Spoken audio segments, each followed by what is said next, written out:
Gear up for Sports Talk on the South Carolina Radio Network. It's your final word on sports all across the state. Here's your host, Bill Kornblum.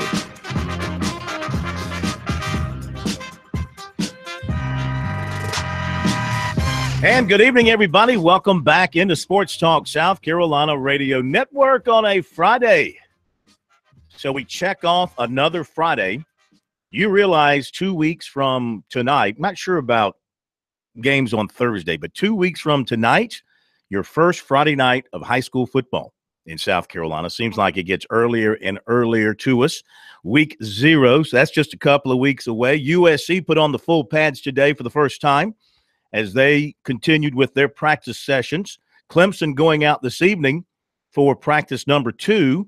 Tigers will continue to practice over the weekend. They have another practice coming up on, let me double check to make sure on this. They will practice again Saturday and no practice on Sunday.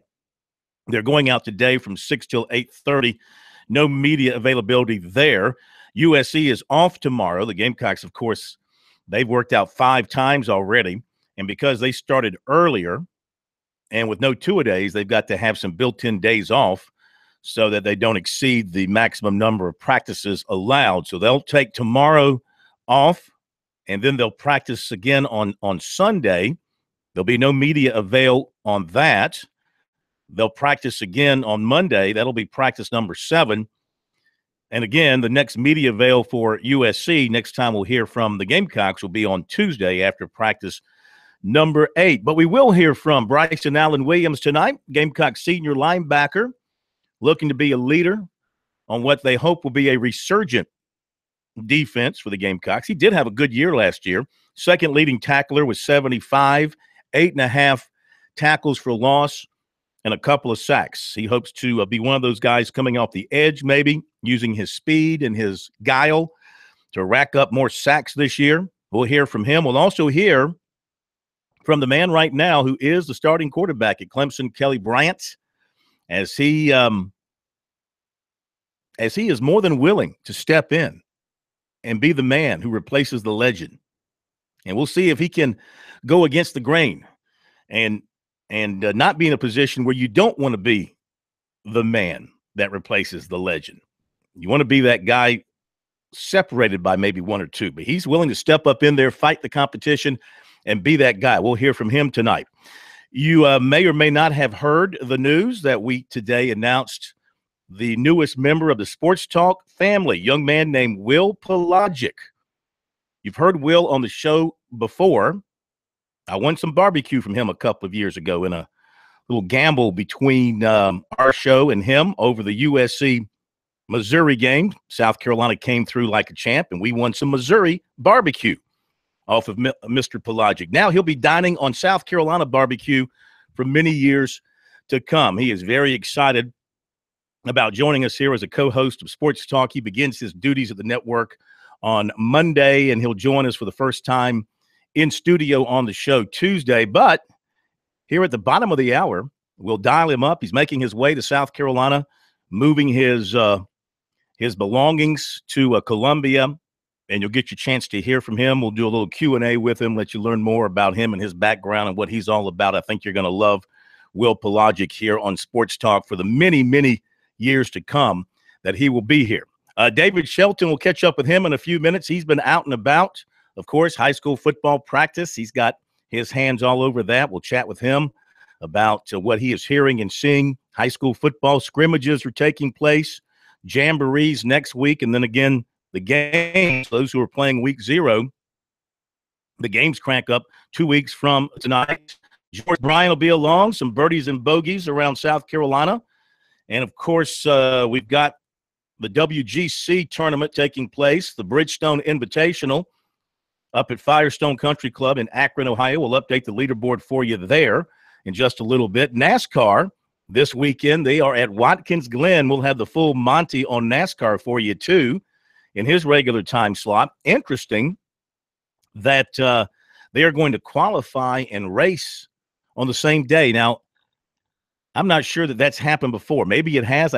I don't remember. We'll ask Monty. But they're going to qualify on Sunday, early Sunday afternoon, and then race a couple of hours after that. We'll find out from Monty if that's new. I mean, to my memory, it is. Maybe not. And what the logic is behind that. So we've got a full show for you here on Friday. No cruising into the weekend here on Sports Talk. As you know, we work through the echo of the whistle. All right? You want your football players to go hard through the echo of the whistle. That's what we do here on Sports Talk. Now, we've had to make a call up from the bullpen, look down the waiver wire, and brought in out of the bullpen to produce tonight a very famous person here in South Carolina. He's known far and wide as Steak Man. Good to have you back in control, my friend. Yeah, it's good to see you too, Corn. That's famous with that name because of you from years and years ago. So thank you very much for that, Steak Man of all things. You been to any Fish concerts since the last time we saw you? It's funny you mentioned that. They're actually playing 13 nights in Madison Square Garden called the Baker's Dozen. This was the final weekend I was supposed to go, and then my best friend decided he was going to get married the next weekend. So there goes Fish Tour this year. So oh, no. Fish. I've got to go to wedding duties, best man duties. That's too bad. It is. And what's that other group you like? Hughes and McSwain? No, it's Humphreys McGee. Humphreys McGee. That's it. You always get it wrong. Nothing's changed. Great. Humphreys McGee. Now, who do you like better, Fish or Humphreys McGee? Oh, Fish are the Titans. Yeah, for sure. That's I've it, seen them like 50 times. Now, you'll like this. Now, you're a Cubs fan too, right? Yes, I am. Absolutely. Well, you know, I went to Chicago early in the summer. Right. For about 4 days. And the Cubs weren't there, but I went over to Wrigley. But the Grateful Dead was in town. Uh-oh. And they were playing at Wrigley. Right. Well, that's not necessarily the Grateful Dead, but yes, a spinoff of some members of the Grateful Dead. Yes, but well, they call themselves the Grateful Dead. Yeah. Well, that's not the Grateful Dead. No, it's the Dead and Company would be the name of it. But yeah, it's close enough. You mean to tell me that was not the real Grateful Dead? Jerry Garcia died a long time ago, 1995. So yeah, it's been a minute. So he's important. This is what 22 years. Yeah, he was important. Yes, before he died. Yes. I mean, I guess that would be like somebody calling themselves the Beatles and going out and playing. Precisely. You need all the members. Beatles song. The original members. Correct. Okay. All right. Well, I'm glad you're doing well. You look good. I like the beard. Yeah, man. I got the beard. You're rocking the wild man hair, man. I got glasses. I'm blind. Yeah, you know, things have changed. I call it my new sexy is what I like to call it. Man. You know? Whatever you want to call it. All right. The phone number is 800-956-7266. You know, I was up at Clemson yesterday all afternoon. And, oh, by the way, we'll hear from Brad Brownell tonight as well. Clemson basketball coach. We'll have our one-on-one interview with him. So stay tuned for that. But, you know, Clemson, yeah, you cannot minimize the importance of the quarterback. I get that. As I look at them, they are just a quarterback away. I'm talking about good performance at quarterback to being right there as good as they were last year and the year before. When I look at their personnel, I mean, I know you miss Mike Williams, but you got Kane coming in to step up big time. You got Hunter Renfrow, Ray McLeod, Overton, Powell, Higgins, Rodgers. They're well loaded at wide receiver. They got plenty of guys that can catch and run. I think Tavian Feaster's got a chance. I think he's got a chance to be special at running back. 222 pounds with his speed. I mean, that's almost Herschel-like. What did Herschel weigh when he was in his heyday? He was about 225, wasn't he? And running 4.3, 4.4. I think Feaster's about the same makeup there. Not saying he's the same talent, but size and speed, that's a package. The point in saying this is Clemson could be right there. Whether it's Kelly Bryant, Hunter Johnson, Chase Bryce, Zarek Cooper, whoever it happens to be, if they can hold up their end of the bargain there at quarterback. Clemson's going to be right there. To get Florida State at home, Louisville, you know, that might not be it'll be a tough game, but it might not be as tough as we might have thought. I mean, people aren't quite as strong on Louisville, I think, right now. As they are, say, Florida State and maybe even Clemson. Listen, Clemson got the second most first-place votes in the coaches' poll yesterday, and we'll start off fifth in the country in the coaches' poll. Just a thought about the Tigers as we look ahead to the season, and we'll be back. David Shelton coming up.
Welcome back. Friday edition Sports Talk, South Carolina Radio Network from downtown Main Street, Columbia, on a pretty nice afternoon. Had some rain come through here, but the temperature, boy, the football players have just got to be loving this. The temperature, for the most part around the state, has been down. The humidity has been down. Let's find out from somebody who's been out there watching a bunch of high school football practice this week. David Shelton of the High School Sports Report and also the Charleston Post and Courier. And you can follow him on Twitter as well at David Shelton. Is that it? No, what is it? D Shelton 66. D Shelton. Yes. As in D Shelton 66. Yeah. Very good. Where are you tonight? I'm sitting at Stall High School watching a scrimmage between Baptist Hill, King Street, and Stall. Everything else kind of got rained out this afternoon. This is pretty much the only show in town. Conway and Summerville, I got to see them for a half this morning. But it's been kind of wet today. In fact, I was standing in the rain a while ago, and now the sun's out, and now it's 400 degrees. Well, from your travels around the Lowcountry primarily, what kind of things have you witnessed down there? Witness Conway is a pretty good football team.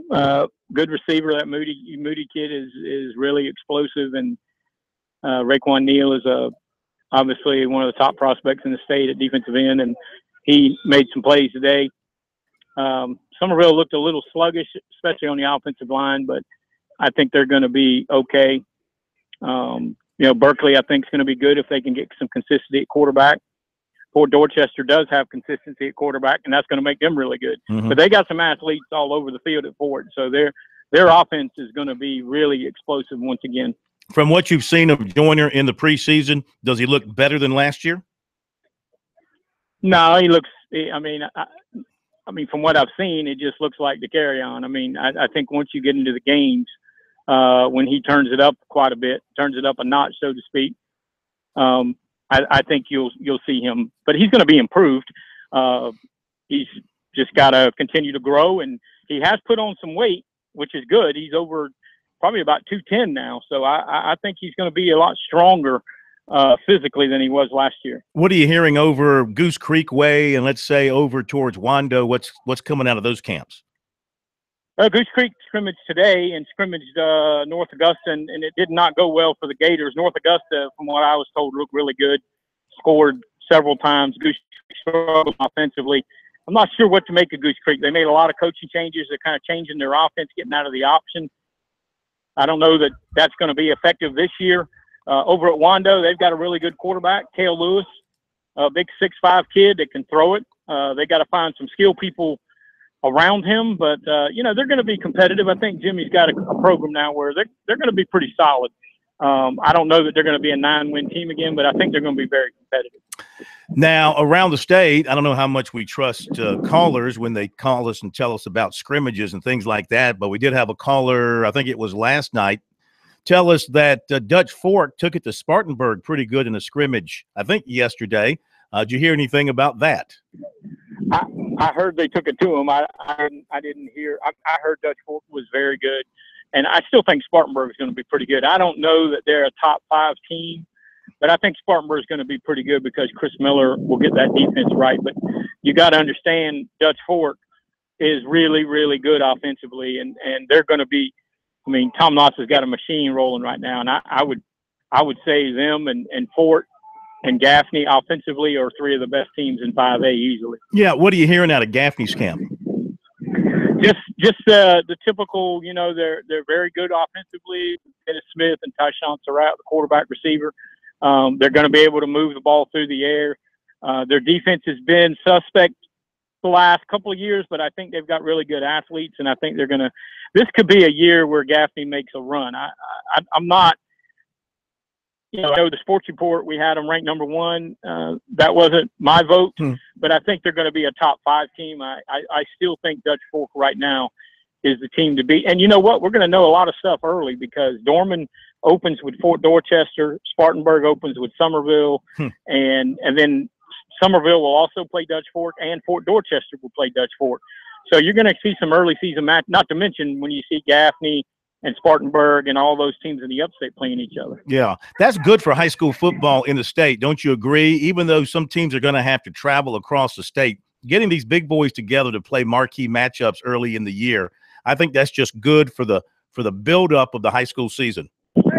Yeah, I mean, I think, you know, for 20-something years, Spartanburg and Somerville never played because they used to play all the time early in the season, and then they quit playing. And one of the first things Joe Call did when he got the job at Somerville was like, we're going to play Spartanburg again. They got it worked out. They played last year in Spartanburg. This year they're playing Somerville, and I would suspect that will become something that becomes a regular occurrence. All right, what are you hearing out of Burns? They went through a dismal season last year. Are you hearing that with the new coach and all, that they're going to be on the rebound this year? Yeah, I mean, I suspect that Burns is going to win more than 2 games, if that's what you're asking. I think Reggie's going to do a good job, Reggie Shaw. They've got athletes. They just had a bad year. A lot of things went wrong, but they've got good players. I don't know that I see them as a 9-10 win team, state contender, but I definitely see them turning the corner, getting back to respectability and being able to beat and compete with the best teams in 5A. Here in the Midlands, over at Irmo, they've got a really good running back in the 19 class, good defensive end in the 18 class. Does Reggie have enough? Reggie Kennedy have enough over there to make a deep run this year? Are they going to be much improved? I think Irmo will be improved. I don't know about a deep run, but I think Reggie's starting to put it together a little bit. You know, the guy can coach, and he's won everywhere he's been. He's just been a little bit void of athletes. I don't know that they have enough. I mean, they do have a couple of really good individual players. I don't know if they have enough. It's interesting. I think they're scrimmaging Timberland tonight, Timberland and Darlington and somebody else up in Irmo. That will be a good early test for them, especially Irmo's offense against Timberland's defense, because, you know, as Timberland's always really pretty good on defense. Sure. Now, you were around Conway, and, of course, the charges against Chuck Jordan were dropped earlier this week. Is he going to get his job back? I believe so. He doesn't have it back yet, and he wasn't there today. I think there's, you know, the district is you probably got to go through a process, and, you know, maybe a board has to have a meeting, which may not happen till a Tuesday or something like that. I don't see how they could keep him, you know, if there are no charges. You know, yeah, he made a mistake in some eyes, but I don't know that they can keep him from coaching. But I guess school districts can. You know, I said the same thing about Jerry Brown. I thought Jerry Brown would get his job back at Spring Valley, and he didn't. So you never know with school boards and school districts. Yeah, a lot of politics in play, correct? Yeah, absolutely. Speaking of Jerry, where's he now? Did he not land somewhere? He landed in Hampton, at Wade Hampton. And I hear they're going to be pretty decent. They've got some pretty good athletes. And, you know, I was just telling one of the officials here during the break, I said, they were asking the same thing. And I said, you give Jerry Brown some athletes, he's going to find a way to beat you. And I predicted when he got that job. I mean, they won 7 games last year at Wade Hampton. So I think they're going to be very competitive. And if he stays there long enough, he'll have a team that'll make him run. Let me ask you about another team before we let you go. What about West Side? Scott Early up there in Anderson lost some good players from last year. Are they going to be contenders? They're going to be. They're going to win some games. They're going to win 7, 8, 9 games for sure. I think they did lose a lot of offense, but you know, when does that ever stop Scott Early? I mean, offense is something they always have. The kid they have playing quarterback now, Marchbanks, I think his name's a pretty good passer. Kid, but a pretty good passer and athlete. So. Yeah, I mean, I think Westside, Teal-Hanna up in that area. Greenwood's going to be pretty good too. David, we thank you, my friend. Enjoy the football tonight, and we'll talk to you again next Friday. Okay, man. Y'all take care. Thank you, David Shelton, who, of course, will be a part of our high school scoreboards again this year on South Carolina Radio Network, cranking up in just 2 weeks. Hard to believe, but happy to hear it, that the games are right around the corner. All right, when we come back, we'll introduce you to new host here on Sports Talk, Will Pelagic, who is making his way into the state of South Carolina as we speak. He'll join us coming up. We'll find out all about him right here on Sports Talk. We'll be right back.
And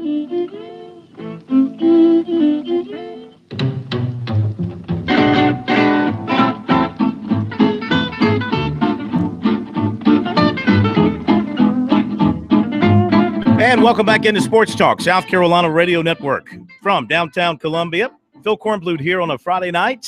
Professor Tom Hayes always gets his weekend off to an early start. I don't know how he manages to do that. I guess it's not seniority on the show. I just think it's seniority in life. He gets to have the early start on the weekend. The State Man, Graham Pope, once again behind the bulletproof glass for a cameo appearance. Actually, tonight and Monday, right? Aren't you working Monday night? Yes, sir. As of now, that is the case. Hey, that's fantastic. That's fantastic. Well, as you know, we are entering football season number 34 here on Sports Talk, the longest running network sports talk show in the country, as far as I know. Nobody's ever challenged me on that comment. Now, I think that's the case.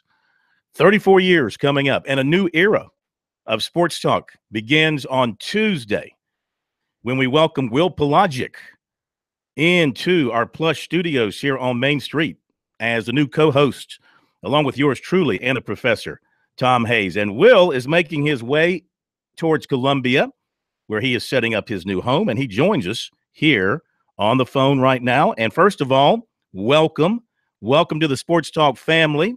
Hope your travels have gone well, and we look forward to having you with us for many, many years, starting on Tuesday night. Corn, it's my pleasure. It's certainly very, very much an honor to be with you, not only today, but for many days to come as I join the team. And I'm absolutely thrilled to get it going. As you could see, with the announcement coming today, just couldn't wait any longer. I needed to make my way up, and can't wait to join you guys on Tuesday for the first of many. And I was in Columbia last week while you were taking in the fruits of the Caribbean. I was singing the praises of the Palmetto. I was very much enjoying myself, not only in Columbia and Clemson. I got a chance to spend time in both cities extensively last week, and can't wait to get it going. Absolutely, absolutely. And you're not a complete stranger to this area. And I tell you what, we got kind of a noisy line. We're going to drop you real quick, Will, and call you back because that line is driving me crazy. It's giving me a headache. So we'll get back to Will in just a second. He's not a stranger to the Palmetto State, and we'll let him explain that coming up in just a moment. While we get Will back on the phone, I'll pass along a couple of quick things. Connor Shaw did not practice today with the Bears. He had a pin taken out of his leg that had surgery last year. Remember, he had the broken leg, so he had a pin removed, and so he did not practice today, but that's not considered a setback.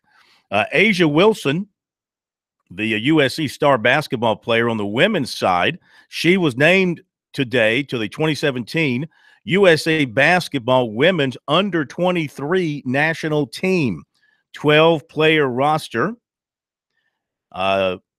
36 players were in the training camp, and her team won the gold medal game in their competition and will move on to play in the Four Nations tournament in Tokyo later on this month. All right, Will is back with us. And as I was saying, you're no absolute stranger to the Palmetto State because you spent some time over in the Beaufort, Savannah area.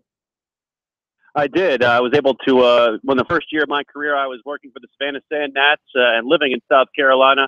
Our family used to spend many a summer in Hilton Head, and loved it so much that, we had actually building a full-time house down there and using our summers down there. We have a bunch of friends not only in South Carolina but around the state.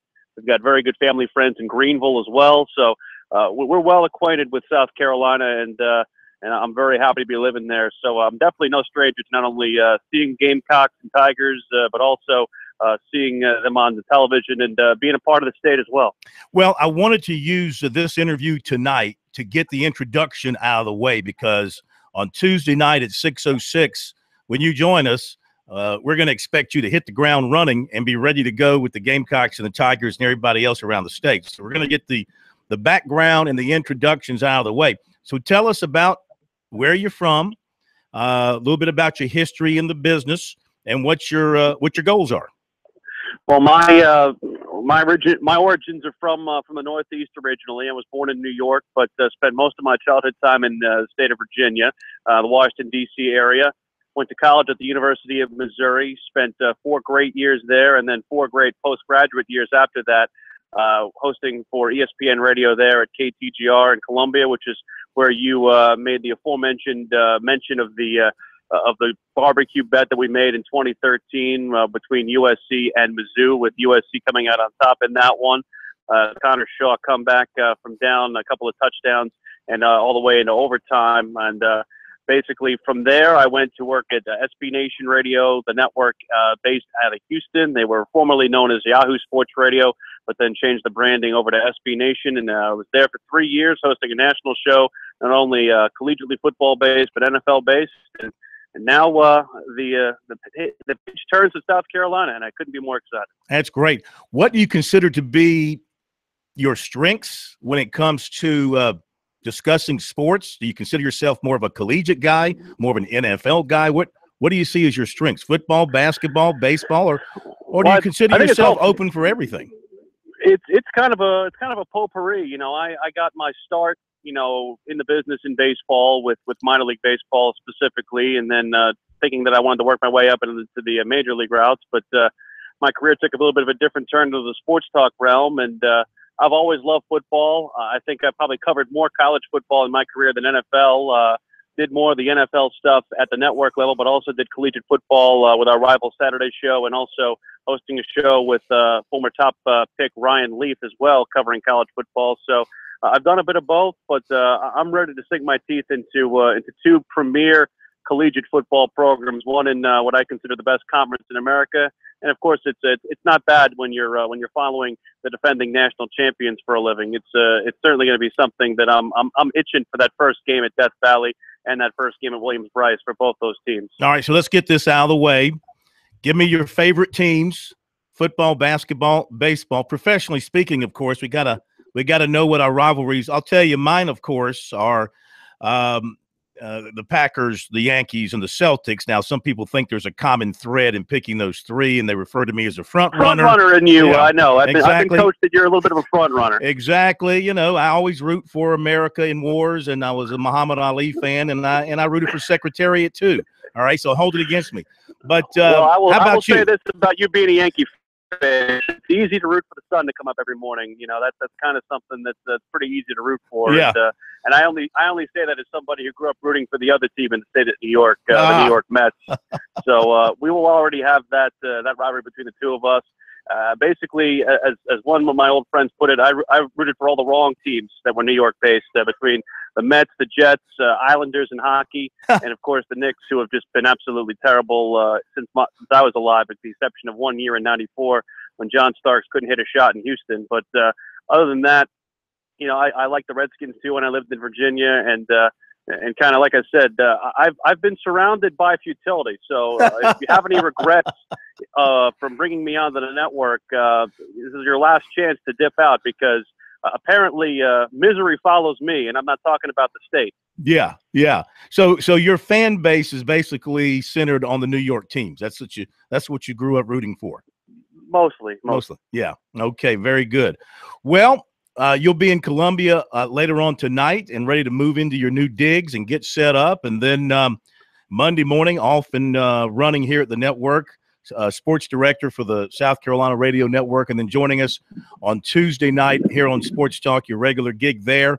You'll be covering the Gamecocks and the Tigers, as do I. And we look forward to having you here with us and listening to your thoughts and your opinions and your insight on the topics of the day as they come up here on the show. I know that I already drew the short straw for that long trip to Syracuse, so I'll take that burden off your hands, because I have family up there. So how about that? That'll be my Christmas present to you. How about that? You got it, man. Hey, good travels into town, and we'll talk to you over the weekend and see you next week. Looking forward to that first beer, Corn. You got it, man. Take care. All right, Will Pelagic, our new co-host here on Sports Talk. He joins the network on Monday. He joins the show on Tuesday. I think you're going to love him. Some of you will hate him. Most of you will love him, but that's the nature of the beast here. When you're a sports talk show host, that's the way we like it. But I think he'll bring some great insight and some great opinions to the program. We'll be back. Don't go away.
We got the win, so that's one of the main things that we was trying to focus on, get the win. So it was.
Okay, we're back. Sports Talk South Carolina Radio Network. It's a fan fest over in Charlotte tonight for the Panthers. A lot of NFL teams apparently doing that. I'm seeing the Steelers are doing the same thing over in Latrobe, Pennsylvania.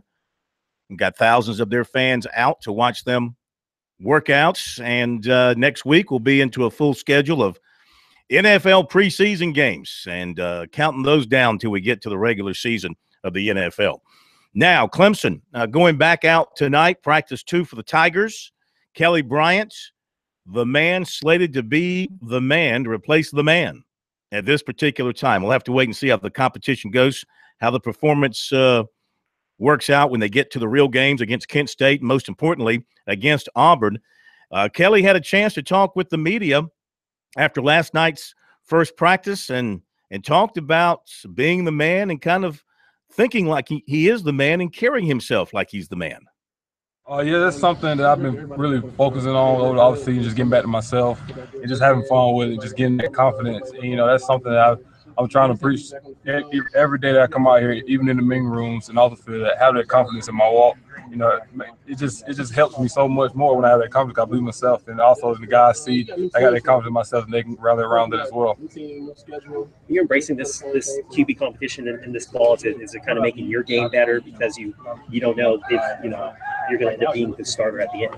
Oh yes, definitely embracing it. Just taking every day, and just trying to learn from it. And also the guys in the room, we all pushing each other to be the guy. And so that's good, healthy competition in the room. So we all compete, we want the job. So, what I'm saying? It helping everybody in the room, also is helping me as well. What was the feeling like taking the practice field today and being the first guy to take reps? You haven't really experienced that in a fall camp yet. What was that like? It's good and all, but the job's not done. I'm not saying I'm a starter yet. And I still got to go about my business, handle everything, professional manner, lead the team, do what's asked of me as the quarterback position. With so many new skill guys, what's it going to take to really develop that chemistry as you guys try to sort who's going to be number one on the depth chart and who's going to be playing where? I mean, it seems that so many unknowns, it might be tougher to build chemistry. Do you see it as an obstacle or no? Oh, that's what we've been doing all offseason, building that chemistry, late nights, early morning, in the indoor, outside, just getting the timing down as well with all those guys because we have so much depth at those positions, receiver and running back. Then also it helps when you have experienced offensive line up front blocking for us, just getting the ball out to those guys and letting them make plays. Everybody had a week to go to the beach, go home, goof around. You stayed here and worked out. Why? Gotta get better, man. A lot of guys, some guys stay here as well. We got a little grind in, Just it was a little time for us to get away as well, just leading up to camp. Just wanted to get everything, dot the I's, cross the T's and all that. How would you describe the personality of this offense now compared to last year? I mean, again, we talked about it just a second ago, so many new faces. How would you describe this year's personality and how it might make this team really good come time to start? Hungry. Everybody out there want to prove themselves. A lot of guys, like I said, trying to prove themselves, want to make a name of themselves.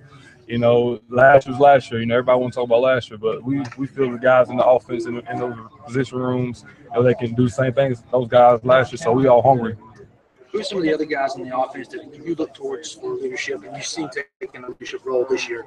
You got Miley Richard at tight end. It's a guy who's been here. The offense. He, like I said, he's hungry. He's ready to step into that role. Leggett's left. Him. DJ Greenlee. Got Kane, Ray, Fuller, and all those guys in the running back room as well. All that competition is going on out here. Then that increases leadership because guys want to be that vocal point. Guys want to see guys making plays and also keeping guys in order as well.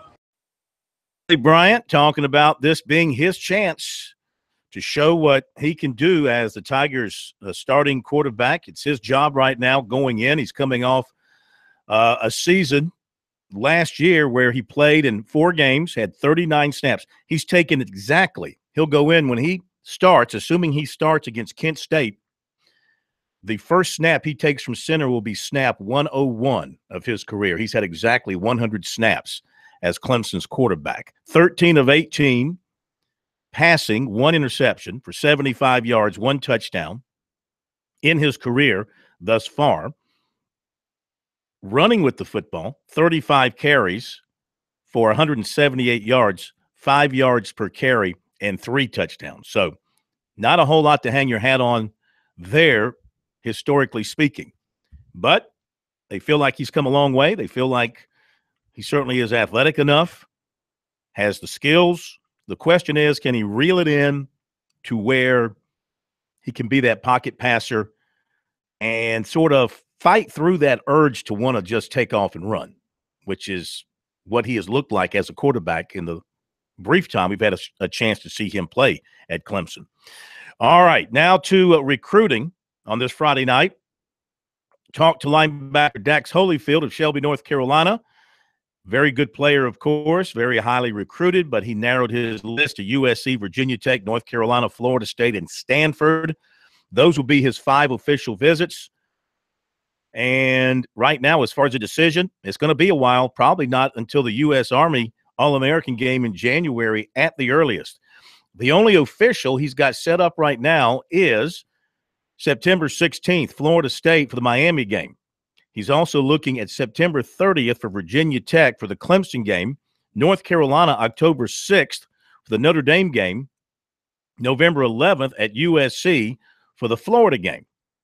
Though that one's not 100% because they'll be close to the playoffs in his high school, and his coach might not want him to travel that weekend. Have to wait and see. He'll also set a visit with Stanford. He'll also go to the Florida State-Alabama game in Atlanta. He's not going to take as many unofficial visits for games as he did last season. He continues to get a strong push from Will Muschamp and Bobby Bentley and linebackers coach Coleman Hutzler. And he said Muschamp always asks him why he's not committed to South Carolina. The big thing on his mind is playing time. He wants to come off the bus as a true freshman and step into immediate playing time. And in fact, he said the comment that Muschamp made at the press conference last Sunday about needing linebackers, and if you're a linebacker and you want to play right away, South Carolina's a place. He said that that was directed at him and Channing Tindall, and that Muschamp texted him afterwards to let him know that he was talking about him. He said USC and Stanford have the greatest need at linebacker compared to the other 3. North Carolina, which was his second offer, is recruiting him hard, has done so since his freshman year. He said USC, North Carolina, and Virginia Tech come across as the 3 schools needing him the most. The first team to offer him, Clemson. He says, I love Clemson. He says, that's where I wanted to go after my freshman year. But he says they've taken 2 linebackers in the class already, and they don't have room. Wide receiver Josh Vann of Tucker, Georgia, he is still stuck on USC and Georgia. He's going to pick one of those probably about the time of his second game this coming season. USC continues to lead for him. He said that USC is not wearing him out. He said Will Muschamp told him they're not going to call him every day and wear him out. Just know that they want him. He says Georgia is on him every day. Georgia, he said, is making a very, very hard push for him, being very aggressive in that area. And he says, you know, the hometown team, Georgia, it would be tough to tell them no. But South Carolina still leads for him at this point. Basketball, USC's in the top 7 with 6'7" Jericho Helms of St. Louis. Also NC State, Missouri, Arkansas, Virginia Tech, Georgia Tech, and Florida. Averaged 24 a game last year. USC is scheduled to host this weekend 6'3" Randy Anwusar, a grad transfer from Southern Utah, 5th in the country in scoring last season. Was scheduled to visit Gonzaga on Tuesday, and LSU he is scheduled for there on the 8th. 6'7" Hunter Tyson of Monroe, North Carolina, will visit Clemson this weekend, according to Tiger Illustrated. His AAU teammate, John Newman, is a Clemson commit. He also has offers from Michigan, Tennessee, and Wake Forest. All right, I think that's all we have for you in recruiting for now. If we see anything else of interest in the next hour, we will pass that along to you. When we come back, George Bryan will be joining us. We'll hear from Brad Brownell and the full Monty on NASCAR. Big hour ahead. We'll be right back.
Don't stop now. More sports talk is on its way. Listen to the final word in sports all across the state with your host, Phil Kornblut.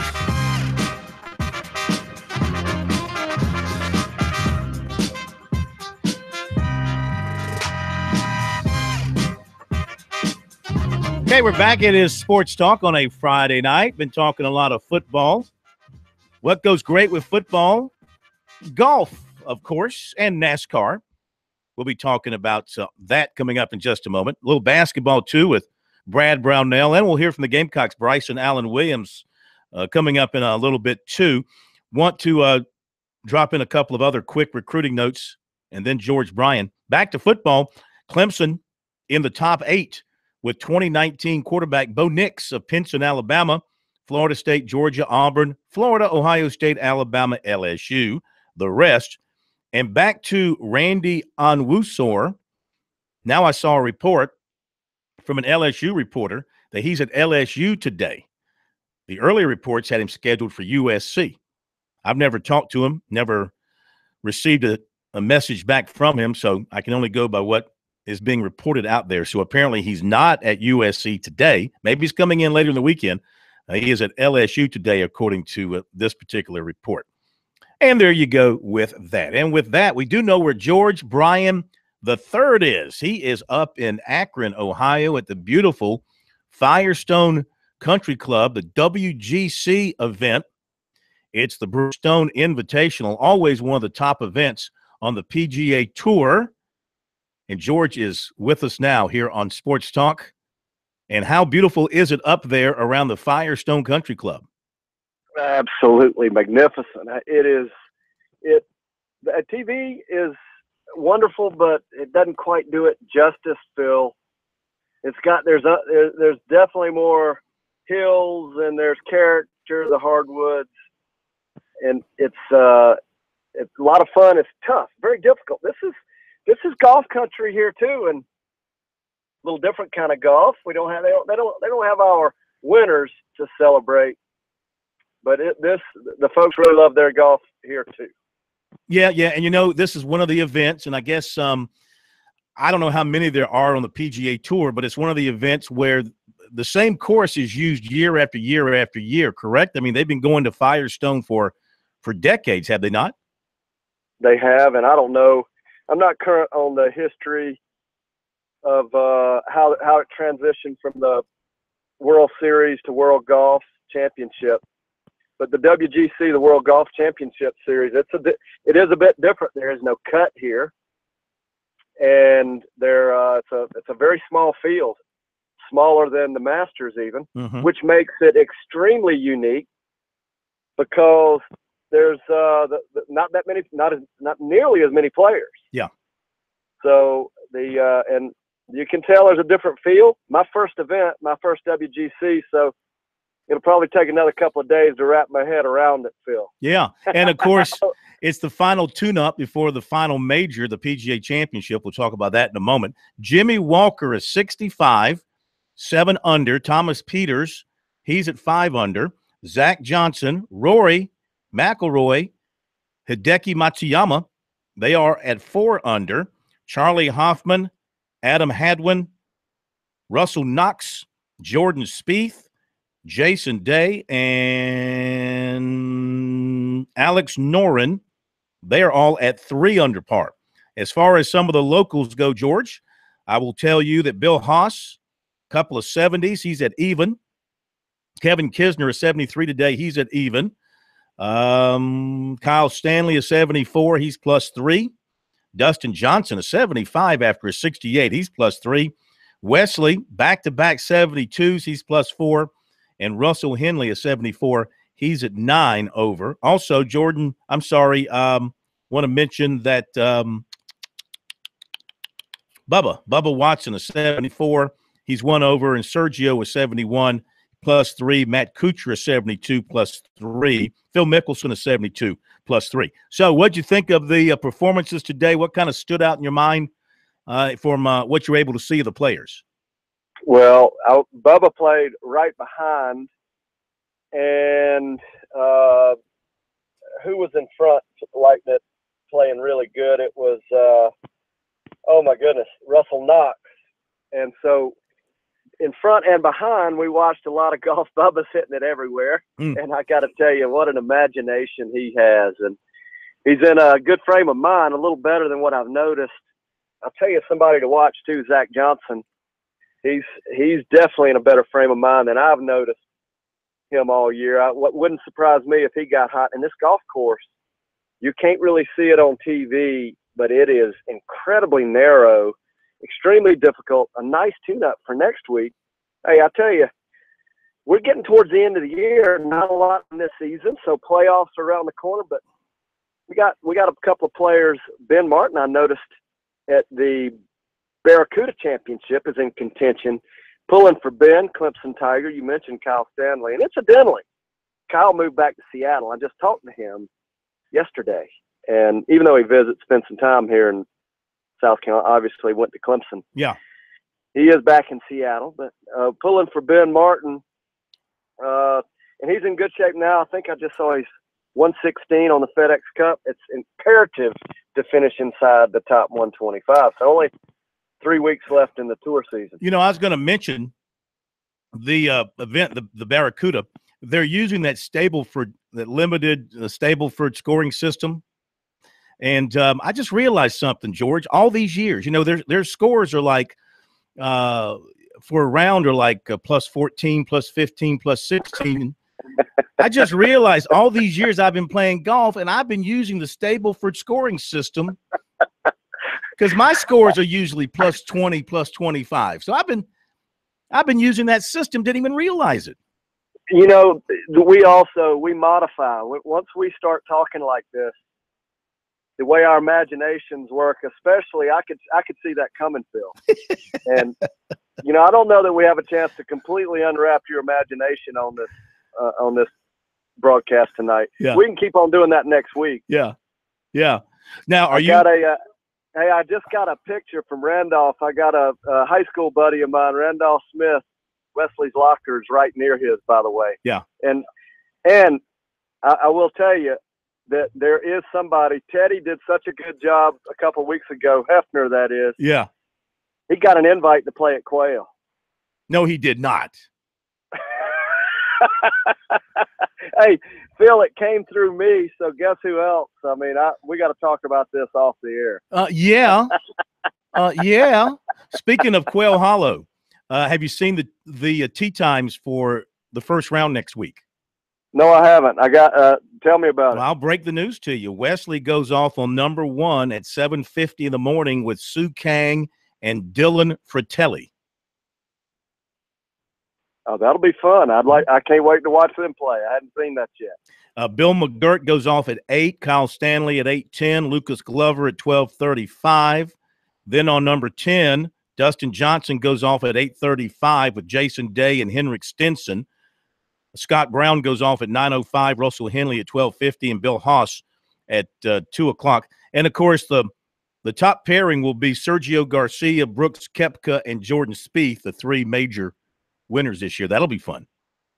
It will be. In fact, next week, all week, I'll be there. I can't wait. The practice rounds at the major championships are even a lot of fun, Phil. And that is an absolutely drop-dead gorgeous piece of golf course, isn't it? Oh, and I haven't seen the rebuild yet, but I do look forward to it. Well, we'll catch up with you on Wednesday, do a little practice report, and then a little overtime with GB3 Thursday and Friday. How about that? I like the way that sounds. Tee 'em high, but shoot 'em low. Thank you, George. Always a pleasure. And he got Teddy Hefner on Quail. I cannot believe that. I just cannot believe that Teddy Hefner is going to play Quail Hollow. You know, Lou Holtz once asked me about playing Augusta National. You know, he was a member at Augusta National. And after a spring practice press conference one day, he was riding up the elevator at the old interview room in the coach's office there on George Rogers. And he said, Phil, you ever play the National? I said, oh, well, of course not. And he goes, well, I'll get you on there one day. Last I heard of that. A lot of people play, you know, the media gets to play the Augusta National after the tournament, but I've never been invited to that either. All right, we'll be right back. Thanks to George.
What's the importance of this trip to Spain? How will your team benefit from this?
All right, thanks again to GB3 for being with us here tonight on Sports Talk. Let's talk a little basketball. I know that's kind of weird this time of the year, but heck, basketball is becoming a year-round deal. The Clemson team is leaving next week for Spain. We'll play 4 games over there against a variety of teams in terms of the talent level. I had a chance to sit down with Coach Brad Brownell yesterday, and I asked him what he hopes to gain from this trip. Well, I think it's a great opportunity. Number one, it's a great life lesson for our guys, an opportunity to see different culture, learn how other people do things. And I think we're really excited about that part of it. Selfishly, in terms of the basketball, the games aren't so important.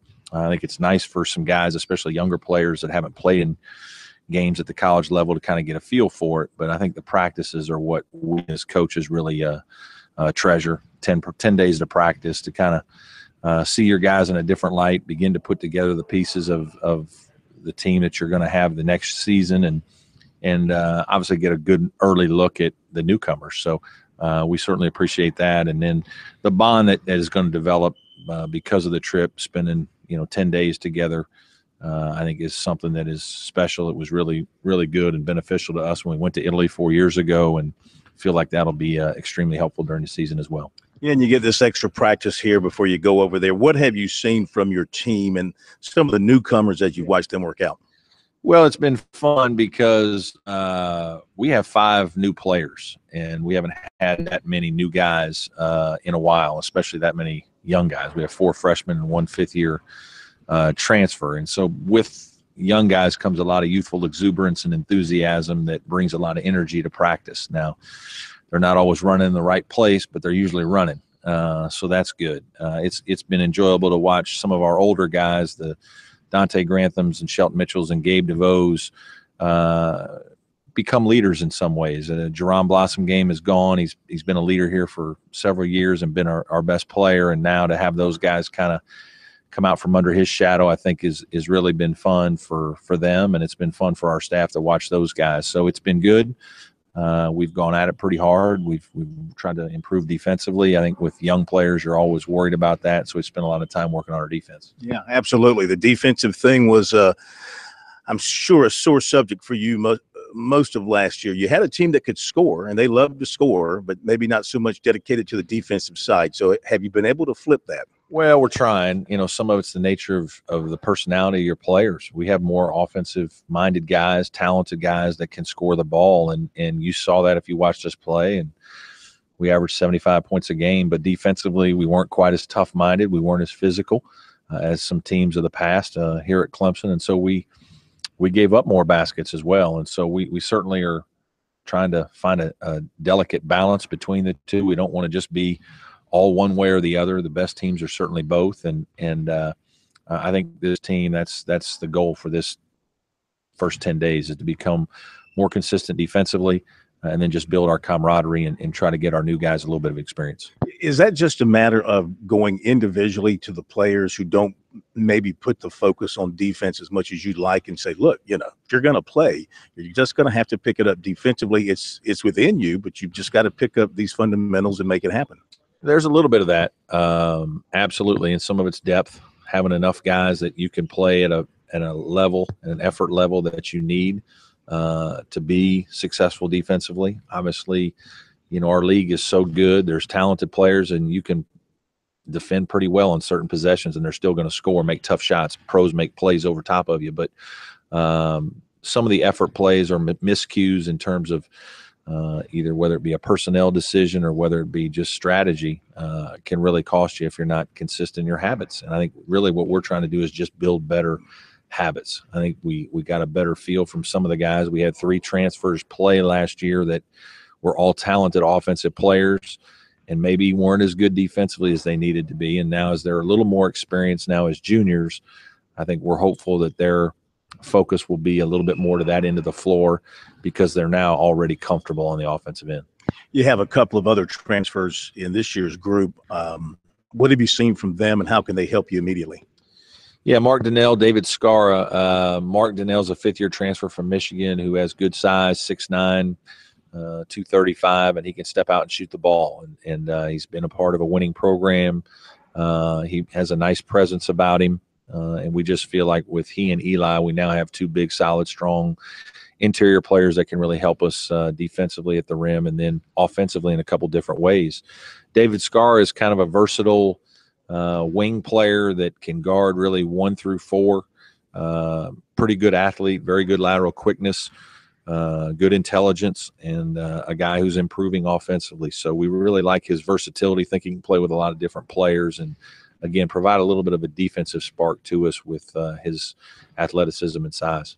From what you have seen of him in the offseason, are you expecting Dante Grantham to have a bounce-back year? Yeah, I do. I think he will. I think Dante got a little bit of the squeeze of playing with a lot of guys that could score. Obviously Jerron has been kind of number 1 on our scouting report for several years now and was last year. But with the addition of Marquise and Shelton, I think those guys, were double-figure scorers and made more plays and took more shots at times than Dante. And Dante's such a team guy that he's always willing to, and he's a very good passer, to look for other players. And we've got to kind of get him back in the mindset of, hey, we need you to be aggressive. We need you to attack the basket. We need you to shoot your shot with confidence, and I think he'll do that for sure. If you could do it again, would you take transfer players who are more offensive-minded but not necessarily built along your defensive standards, or would you rather have gone and recruited high school players who fit more of your mold? No, I'm happy with the guys we took. They're talented players, and they've done a lot of good things for us here, both on and off the court. And I think they're going to be good defensive players the longer they're in our system. Part of that is coaching, and I've got to do a better job as the head coach of putting those guys in position to be successful defensively. And, they're all learning. They're all more experienced. I think they have a better grasp. And, sometimes it takes a little bit of failure for you to kind of wake up a little bit and understand some things. You got to make some adjustments with yourself. And if those guys want to be, really good players in this league, they got to play both ends. And I think they all want to be that. And we're very happy that they're here, very confident in their ability, and I think they're going to make big strides as juniors. How is Shelton with his knee? He's doing fine, but there's still some days where he still has some soreness, and so we still limiting reps certain days. It's a little bit of a cause of concern only from the standpoint of like we thought we'd be over it by now, but we just got to be careful with him. And I'm proud of the effort he gave us last year. He was probably a lot more hurt, if you will, or playing with some pain than most people realized. And I think probably it bothered him at times in games throughout the season. And he just kind of fought through it. But we really would like to get him to a point where he doesn't have that kind of pain. He's playing free and easy, but everybody's knees are different and how they react to certain things. And I think he's going to be a guy is going to have a little bit of that most of his career. Does he travel with you to Spain? He will, and he'll play. Again, we're practicing him. He's practiced most days. We've just tried to limit reps when we can, and we'll probably do the same thing over there. And the competition you'll be facing over there, what's that going to be like? And is winning important? Not that much, to be honest with you, because you're not going to coach every game like you would to win. You're going to give more guys more minutes, look at different lineups. You might even try different defense or different things that, experiment with some things that you might not normally do early in a season. And that's one of the benefits of the trip. Quality of play is kind of hard to find out. I think a couple of teams are supposed to be pretty good, and a couple teams we don't know much about at all. And so you really can't control that. Really, I'm not as worried about who we play, but more how we play and how we compete and how we improve over the course of the 10 days that we're there. Okay, Brad Brownell, Clemson basketball coach, laying it out for you there regarding his team, which has been practicing before heading over to Spain. Last time the Tigers went overseas 4 years ago, they went to Italy. That team came back and won 23 games. And I think that was a team that made the deep run in the NIT, just missed out on an NCAA berth. Maybe by just one more win, they would have gotten in. We'll see if this trip helps them out as well. Full Monty coming up.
Coming up, we'll hear from USC linebacker Bryson Allen Williams. Gamecocks worked out this morning in the full pads, knocked each other around, not open to the media after the first 3 periods. No post-practice report has come out. I don't think. Let me double-check. I don't think I've seen anything come out of USC, so I'm assuming everybody's okay and nothing bad happened out there the first time they put on the pads. So we'll hear from him coming up in a few minutes. Right now, though, let's turn our attention to NASCAR as we go up to the road course at beautiful Watkins Glen in upstate New York. We welcome in for the full Monty on NASCAR, our good buddy Monty Dutton. And let me ask you, they're going to have qualifying on Sunday afternoon around noon and then race at 3 o'clock. Is this the first time they've done this, or they've done this before? Well, the first time they did it was last week, actually. Oh, but it's not every race. I believe there's just one more, but 3 tracks volunteered to try this experiment. I believe the other one is Martinsville in the fall, and so last week was the first time it was done. I actually think it works pretty well, but it is kind of funny because you're used to like there being.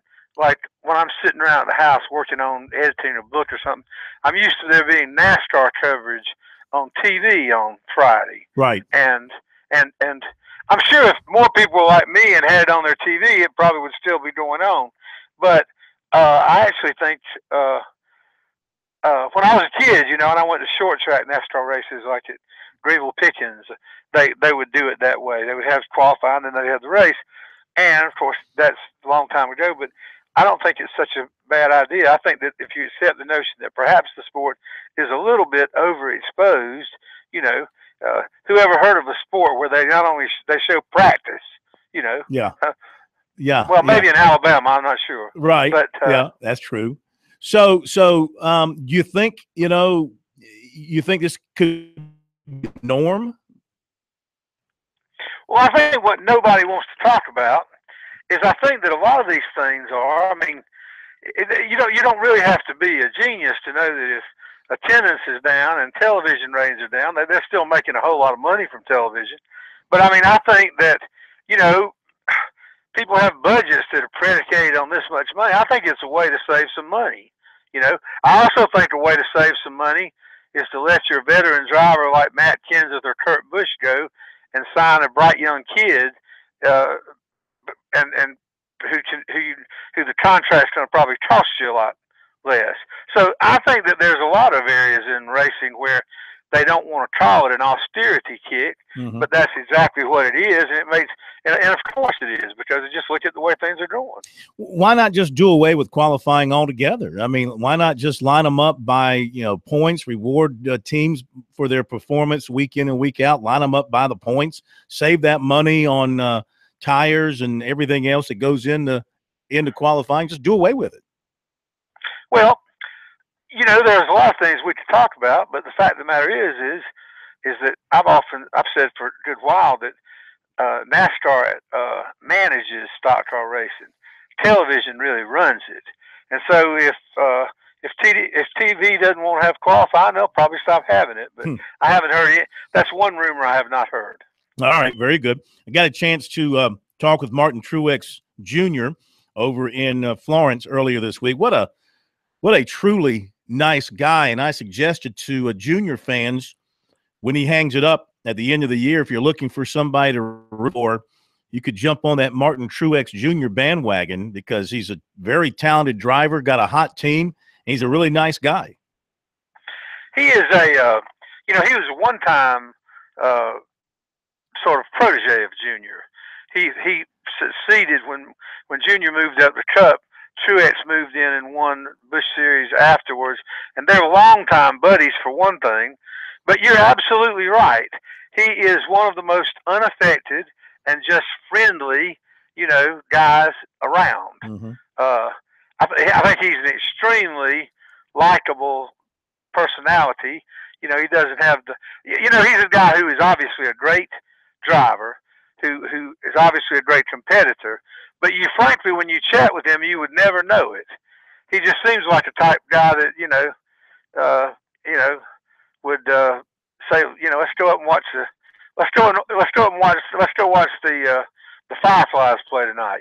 Sure. He's really down to earth. Yeah, having a great year. He leads the points race by a good margin. He leads the bonus points, the championship points, by a good margin. He's winning stages. He's winning races. He's won 7 races over the last 2 seasons, and he's doing it for a team way out in Colorado that, I guess they're funded well enough. They're not as big as, some of the other teams around the Charlotte area, but they're finding a way to get it done.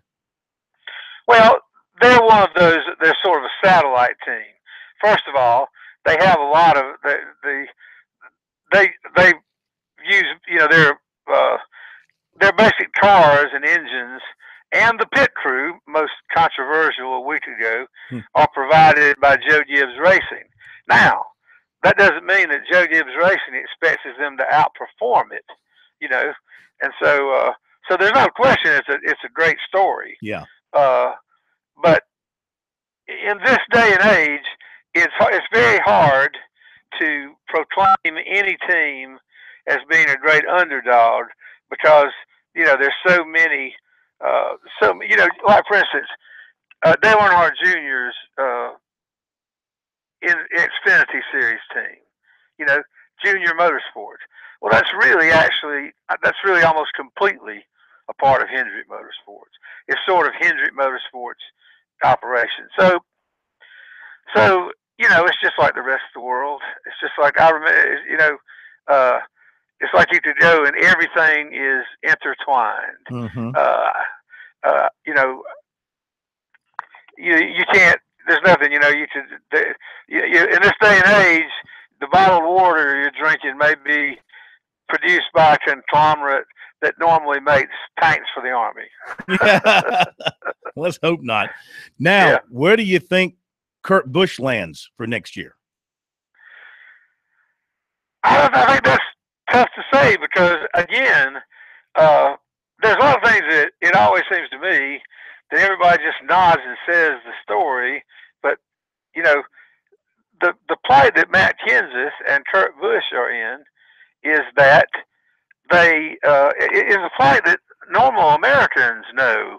I mean, how many people out there who worked at a company and they made their life miserable to run them off so they could hire a kid right out of college and pay him a third of what that salary is? Mm-hmm. I think that's coming into play. And the only difference is it's less of a hardship on a guy who's been making millions of dollars for several years. But I think that it is a question of it'd just be interesting to see where the openings are and how it works out. You always have opportunities that come late because maybe if it gets to be November and Matt Kenseth doesn't have a ride or Kurt Busch doesn't have a ride. But this guy's a Daytona 500 winner this year. Mm-hmm. Well, somebody comes in there, maybe somebody like Roush, maybe. And, you'd drive one of my cars if you come down a little bit on that salary, big boy. Mm-hmm. And so I think, first of all, I think that the discouraging thing is that a lot of the so-called silly season rides are being signed up in a big hurry, which is why I think that this youth movement is partially because there's a generation changing and partially because the young are cheaper. But I think it may be a while for a veteran because he may have to see, he may have to make a call on whether he's just in it for the paycheck or whether he's not going to race anymore unless he's in a team. Kurt Busch has been in limbo before. Sure. Because he lost his job at Penske, and he actually drove for the team that Martin Truex drives for now when that team was not considered a top flight team. Monty, thank you very much, Monty. We got to hit a break here. Always great hearing from you. Great stuff, and we'll be right back.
Check.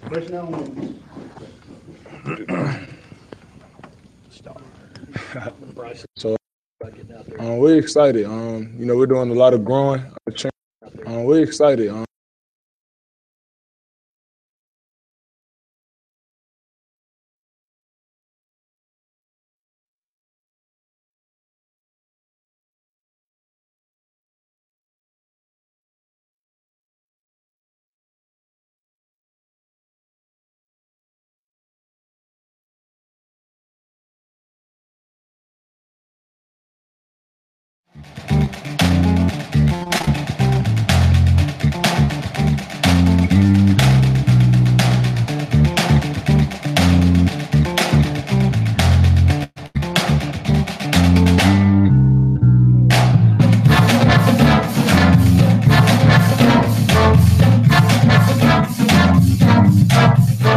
Thanks again, Monty Dutton, for joining us tonight.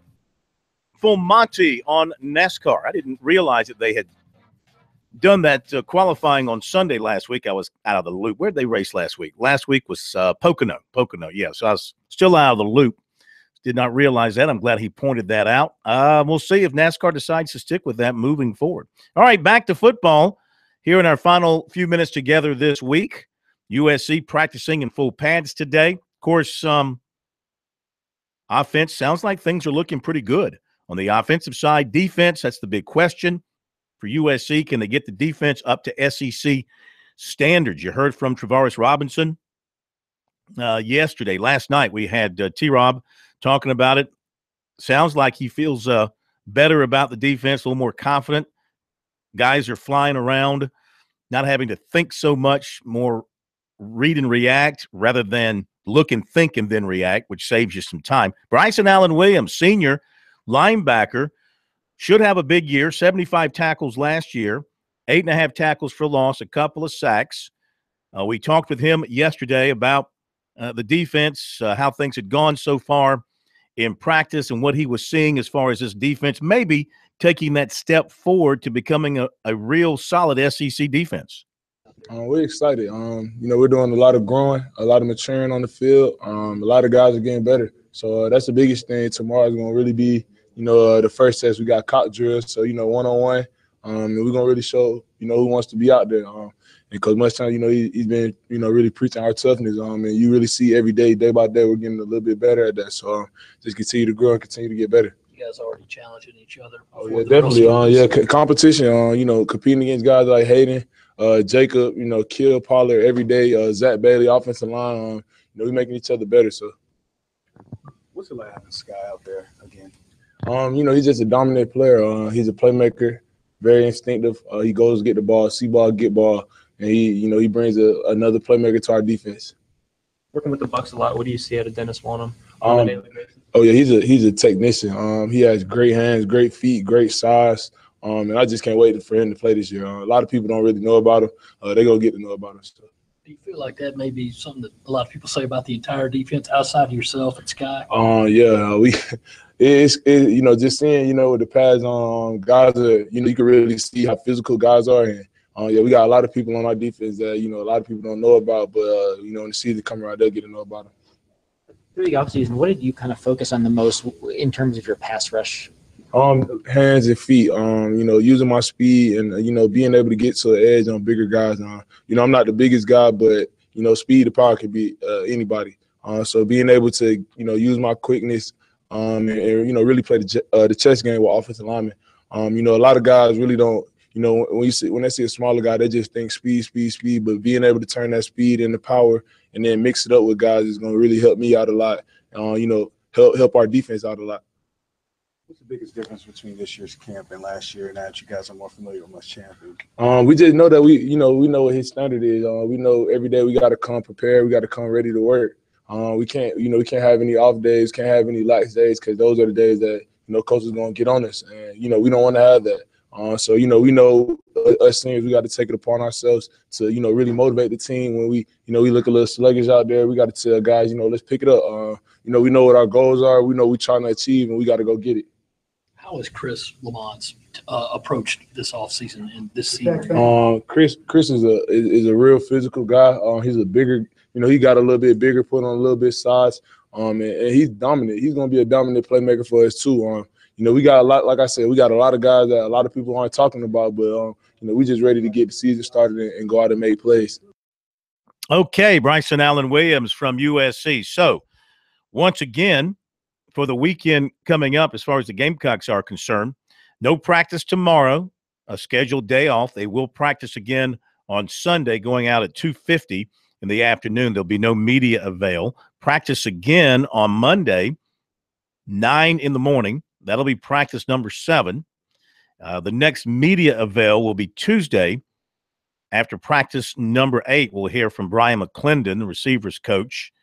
And is he co-offensive coordinator? Does he carry that title? He doesn't? Thank you, Steak Man. I think you're wrong on that, but I'll take your word for it. And requested offensive players as well will be there. Well, that's not entirely true because a lot of requested players aren't brought. For example, I think somebody probably requests Jake Bentley every time and never get him. I knew I was right. You dare question me. You come in here for one night and you dare question me, Steak Man. I am shocked at you. As for Clem, shouldn't call him Clem. As for Clemson, caught me in a weak moment. As for Clemson, Tigers practicing now. They'll come off about 8:30. There's no media availability. They'll practice tomorrow, 5 to 7:30. Dabo Sweeney and players will talk. So we'll have that for you on our website, SportsTalkSC.com, tomorrow night. No practice for the Tigers on Sunday. Back at it on Monday in the evening, 6 to 8:30. No media after that because they're also going to be doing final exams. Oh, I wanted to mention this. The Buchanan Award. We have 3 players from our state who are on the watch list. This is for the best defensive player in FBS football. Make that FCS football. The Buck Buchanan Award. Anthony Ellis, Charleston Southern, defensive end. Darius Leonard, South Carolina State, linebacker. And Kalik Williams, the Citadel, strong safety, all on the watch list for the Buchanan Award. There was a note out of Florida State. Where was that? Well, let me mention this about Furman. Furman tomorrow puts on full pads, 9:45 at the Bob King Football Practice Complex. They worked out today, 4th of the preseason, and working out in helmets and shorts, twice in helmets, shoulder pads, and shorts leading up to tomorrow's full gear. P.J. Blazkowski. Am I saying that right? P.J. Blazkowski.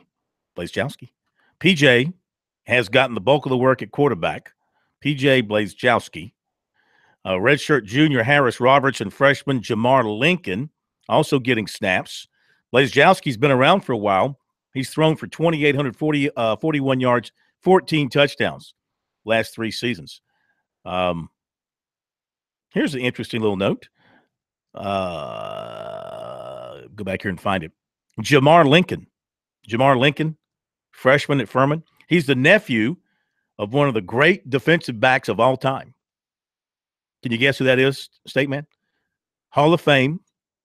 Lehman is the last name? Played for the Steelers. Lincoln is the Jamar Lincoln. Lincoln is the nephew of. That's way before my time. I can Mel Blount. Oh, Mel Blount. Okay. One of the greats. So he is at Furman. Florida State had an issue with a player. Receiver Devontae Phillips. He's facing, count them, 1, 2, 3, 4, 5 felony charges. He's been suspended indefinitely. He's facing charges of cashing or depositing items with intent to defraud, grand theft. He has a court appearance in the morning. Bond is $1,000 on each charge, according to the Tallahassee Democrat. According to the police report, he's charged with 1 count of grand theft and 4 counts of fraudulently making bank deposits with intent to defraud. The newspaper said he bought 4 money orders for $485.89 at the Publix on Ocala Road last January. Then he altered each to the amount of $700. That doesn't really work usually. He then deposited the altered checks into his bank account. In February, he told police his wallet had been stolen and transactions to his account had been made.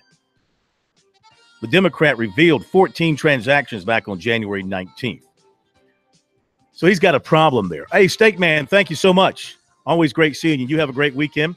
Thanks to all of you for being with us. Thanks to all of our guests. Have a great night and a great weekend. And we'll see you Monday here on Sports Talk.